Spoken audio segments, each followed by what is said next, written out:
இயேசுவில் பிரியமான என் அன்பு சகோதரமே, வாய்ஸ் ஆஃப் டிவைன் மர்சி என்ற யூடியூப் சேனலின் மூலமாக ஆண்டின் பொதுக்காலத்தின் 17ஆம் ஞாயிற்றுக்கிழமையில் உங்கள் ஒவ்வொருவரையும் சந்திப்பதில் பெருமகிழ்ச்சி அடைகின்றேன். இன்றைய முதல் வாசகத்திலே கடவுள் சாலமோன் அரசரோடு கொண்ட உரையாடலை பார்க்கின்றோம். எவ்வாறு இபோயோனில் கடவுள் கேட்கின்றார் சாலமோன் அரசரிடம், உனக்கு என்ன வேண்டும், உனக்கு என்ன வரம் வேண்டும் என்று. அழகாக சொல்கின்றார், என் தந்தையைப் போல நான் ஒரு மல்வித்தராக இல்லை, மாறாக நான் ஒரு சாதாரண ஒரு பிள்ளை.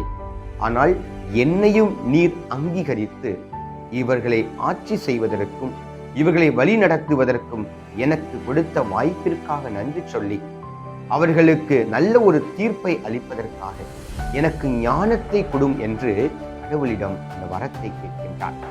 கடவுள் அற்புதமாக சொல்கின்றார், இதுவரைக்கும் யாரும் இவ்வாறு கேட்டதில்லை, இனிமேல் யாரும் கேட்கப் போவதில்லை, யாருக்கும் கொடுத்ததில்லை, இனிமேல் யாருக்கும் கொடுக்க போவதில்லை, நீரே உன்னதமான ஒரு அற்புதம் என்பதை சாலமோன் அரசரிடம் ஆண்டவர் கூறுகின்றார்.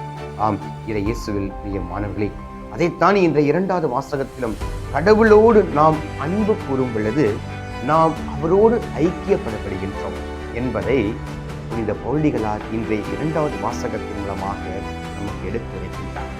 இன்றைய நற்செய்தியிலே 3 விதமான ஊமைகளை கூறுகின்றார். ஒன்று, புதையல் ஊமை.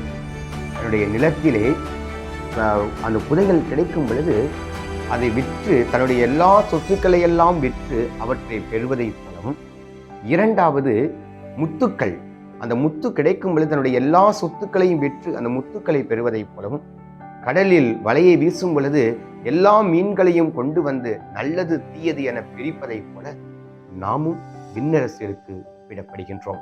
ஆக அந்த முத்துக்களைப் போல, புதையலைப் போல, நல்ல மீன்களைப் போல நாமும் வாழ்வதற்கு கடவுள் எவ்வளவோ அதிசயங்களை செய்கின்றார், எவ்வளவோ அற்புதங்களை செய்கின்றார், எவ்வளவோ வாய்ப்புகளை கொடுக்கின்றார்.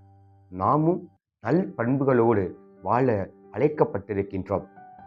சாலமோன் அரசர் எவ்வாறு ஞானத்தை கேட்டாரோ அதே போல நாமும் ஒரு நல்ல புதையல், இறையாட்சி என்ற புதையலை கேட்போம், பெறுவோம். முத்துக்களைப் போல உயர்ந்த விதமாக வாழ்வோம். சிறந்த மீன்களைப் போல மற்றவர்களுக்கு உணவளிப்போம். உணவளிப்பதன் மூலமாக மற்றவர்களை வாழ வைப்போம். அவ்வாறு வாழும் பொழுது நாம் தூய ஆவியானவரை பெற்றவர்களாக வாழ இயலும் என்பதைத்தான் கடவுள் இன்று நமக்காக ஆண்டின் பொதுக்காலத்தின் 17ஆம் ஞாயிற்றுக்கிழமையில் எடுத்துரைக்கின்றார். ஆம், நம்முடைய ஈடுபாடு எவ்வாறு இருக்கின்றது, நம்முடைய செயல்பாடு எவ்வாறு இருக்கின்றது? கடவுள் கொடுக்கும் ஒவ்வொரு வாய்ப்புகளையும் புதையலைப் போல, முத்துக்களைப் போல, நல்ல மீன்களைப் போல, சாலமோன் அரசர் ஞானத்தை கேட்டதைப் போல அழகிய விருதுவாக்க சொல்கின்றார், வாக்குத்தத்தமாக கூறுகின்றார். இதுவரைக்கும் யாருக்கும் கொடுக்கவில்லை, இனிமேல் யாருக்கும் கொடுக்கப் போவதில்லை, ஏனென்றால் உன்னுடைய தூய்மையான உள்ளத்தை நான் அறிந்து கொண்டேன் என்று சாலமோன் அரசனிடம் கூறியதைப் போல இன்று நம்மிடமும் அதே வார்த்தையை கடவுள் கூறுகின்றார்.